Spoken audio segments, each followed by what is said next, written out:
That's why, like, you know, the subsystems of like awareness, you being aware. You see what I'm saying? So that kind of thing, and also like imagination, imagineering, or just imagineering. I like that. Self-talkology and imagineering. Yeah, this is your. So imagineering, the art and science of dreaming. Because if you want to imagine the future, you have to see, when you say when you're doing that, that's when you literally imagine the future, because no one knows the future except Allah. But you are engineering or imagineering your future. So when you have a vision of a future, you are thinking of that. You've got an image. There has to be a vision or an image of how you want it. And then you're thinking, and then obviously it also has to be emotionally charged, that you're so excited and passionate about achieving that goal. You know, if it's dim, it has to evoke emotion. It has to evoke the emotion. So it has to. That means it's alive in your heart. It has to be alive.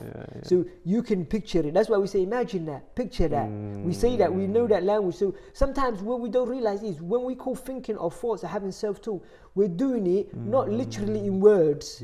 We're doing it in imagery as well. So that's why I'm saying sometimes, like now, some person might dwell on the past. And then it means he's not that. He means he's dwelling on let's say he's dwelling on a negative emotion that happened in the past. That means that person is mentally replaying a mental movie in imagery.